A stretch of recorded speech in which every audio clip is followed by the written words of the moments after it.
La babesiosis es una enfermedad zoonótica que es producida por parásitos del filum apicomplexa llamados Babesia.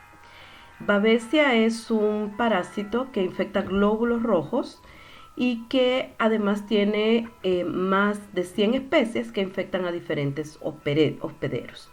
Entre ellos tenemos los bovinos, los ovinos, perros, gatos, caballos. Esta Este parásito es transmitido por vectores, específicamente por garrapatas de la familia Ixodidae. Y la patología es una patología muy parecida a malaria, que se manifiesta con una fiebre moderada severa, que es autolimitada y responde muy bien al tratamiento. No tiene una sincronía de sintomatologías, por lo tanto no vamos a ver episodios como los que se observan con Plasmodium, sino que vamos a tener fiebres constantes que no van a ser muy elevadas porque no hay producción de mozoína, lo que hace que la sintomatología sea más leve. Este apicomplexa pertenece al orden que se conoce como Piroplasmida, donde vamos a encontrar diferentes agentes etiológicos que producen fiebre. Como les había dicho anteriormente, encontramos diferentes especies, más de 100 especies, pero no todas afectan al humano. Se ha asociado al humano 3 especies, que son las que han presentado mayores brotes, que son Babesia microti, Babesia divergens y Babesia bigémina. Todas estas especies están asociadas a la presencia de bovinos, ya que son especies que afectan específicamente a ese tipo de hospedero. Hay otras especies como Babesia canis, Babesia bovis y Babesia x que se han hecho reportes de 1 o 2 casos sin una patología existente en el humano. Sin embargo, es necesario tomarlas en cuenta, sobre todo cuando nos referimos a la especie canis, porque en los últimos años se ha visto un repunte en los casos de babesiosis en caninos y eso puede ser un punto a tomar en cuenta como una zoonosis.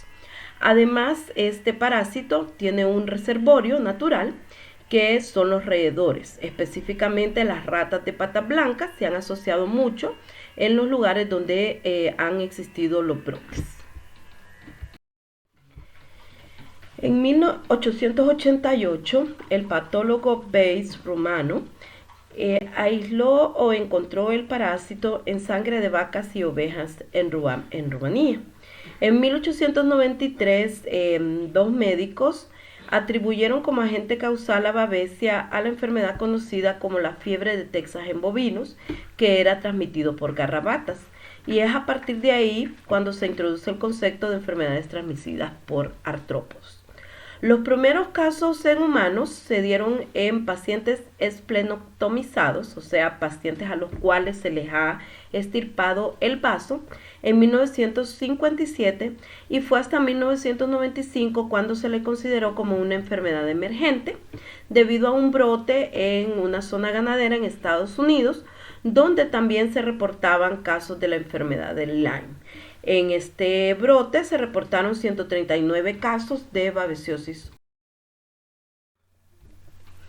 En cuanto a la morfología, podemos encontrar diferentes estadios, como bien se conocen en los apicomplexas, tanto en el hospedero definitivo, que en este caso es la garrapata, y en el hospedero humano, que es el hospedero intermediario.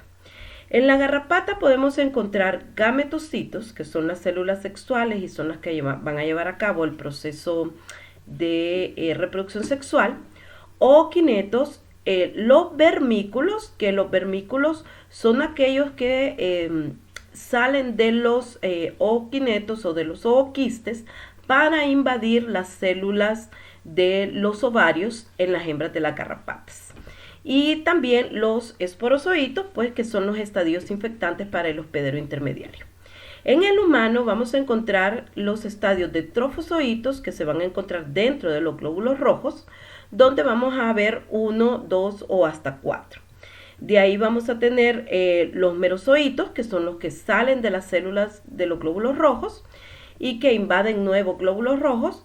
Y en algunas ocasiones pueden observarse lo que se conoce como pregametocitos o gametos, que son estructuras primarias antes de los gametocitos, ¿verdad? Y recordar también que no vamos a tener presencia de pigmento malárico porque Babesia no produce hemozoína, a pesar de alimentarse de la hemoglobina.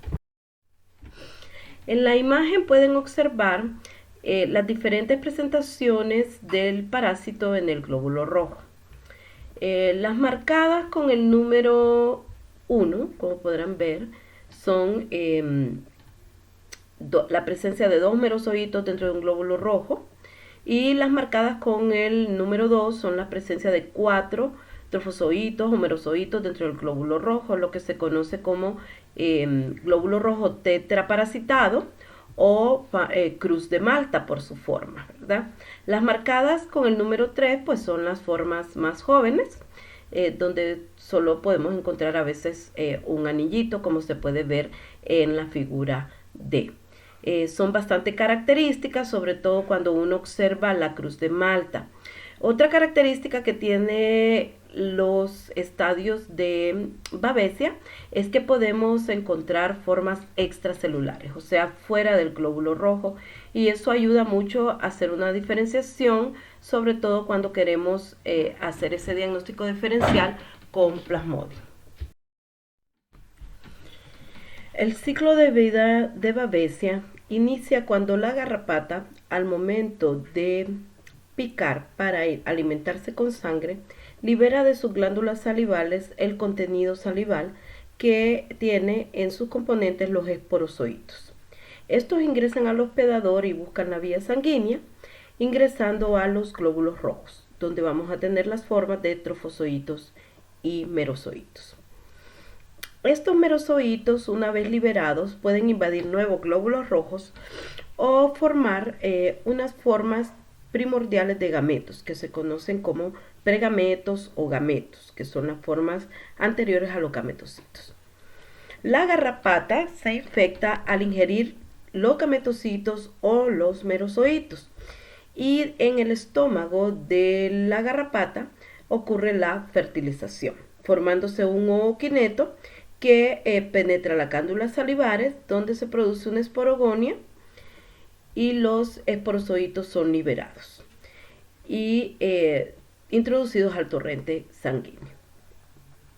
En el humano, la transmisión de Babesia puede darse de humano a humano por vía de transfusión sanguínea y por medio de la picadura de las garrapatas infectadas.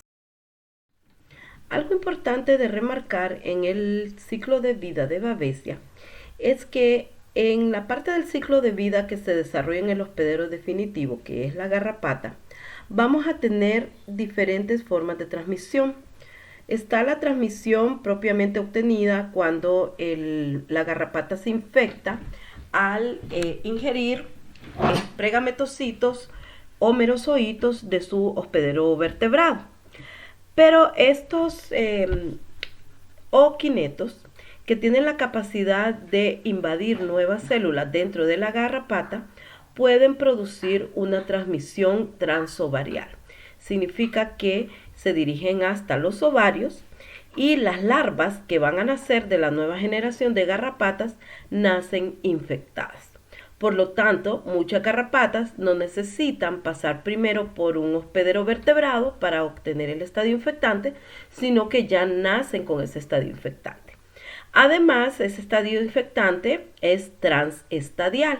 ¿Qué significa esto? Que las larvas, las ninfas y los adultos van a seguir teniendo el estadio infectante. Por lo tanto, desde el primer estadio larval, estas garrapatas ya son infectantes para su hospedero vertebrado. Todos estos procesos que se llevan a cabo en el hospedero invertebrado son procesos esporogónicos. Y lo que ocurre en el hospedero vertebrado, específicamente en los glóbulos rojos, son procesos merogónicos. El proceso de patogenicidad está asociado principalmente a pacientes inmunosuprimidos y aquellos pacientes que han tenido una esplenectomía, o sea, se les ha estirpado el vaso. La unión del parásito al glóbulo rojo será por medio de un antígeno de membrana del parásito conocido como AMA1, a un receptor de glóbulo rojo que es sensible a tripsina y quimiotripsina, que es el BDAMA1. Al hacerse esta unión se produce una deformación del glóbulo rojo, lo que lleva a la eliminación del glóbulo rojo por medio del hígado y el vaso. ¿Qué ocurre con los pacientes que no tienen vaso? Todo el proceso se lleva a través del hígado, lo que hace que el hígado tenga una sobreexposición al parásito y lleve a un proceso de complicación mucho más extenuante para el hospedero que aquellos que sí tienen el vaso. Los merozoitos terminan rompiendo el glóbulo rojo, lo que lleva a un proceso hemolítico y por tanto a un proceso de anemia hemolítica, que se considera importante cuando más del 10% de los glóbulos rojos están parasitados. La sintomatología producida por la presencia de Babesia se desarrolla con escalofríos con fiebres de moderadas a severas, dolor de cabeza, dolor muscular, abdominal y de espalda, anemia que puede tener o no ictericia, inflamación del hígado e inflamación del vaso. El periodo de incubación es aproximadamente de 2 a 3 semanas y es una enfermedad autolimitada, o sea, una enfermedad que el sistema inmune logra controlar. Los pacientes que sobreviven a la enfermedad desarrollan una condición portadora, se vuelven asintomáticos portadores. Y generalmente los que desarrollan la enfermedad y no tienen vaso, muchos de los casos terminan en muerte. Por lo tanto, puede llegar a ser una complicación bastante importante en este tipo de personas o individuos. También en aquellos inmunosuprimidos donde no tenemos una respuesta inmune eficiente que logre autolimitar la infección.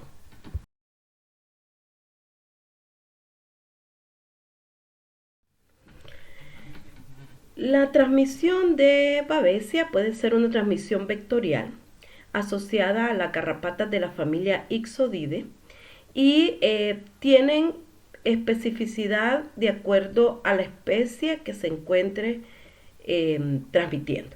Entonces tenemos especies de garrapatas específicas para especies de Babesia, como por ejemplo Ixodes escapularis, que está asociado a la transmisión de Babesia microti, Ixodes ricinus asociado a Babesia divergens y Buphylos microplus, o también conocida como Rhipicephalus microplus, a Babesia bovis.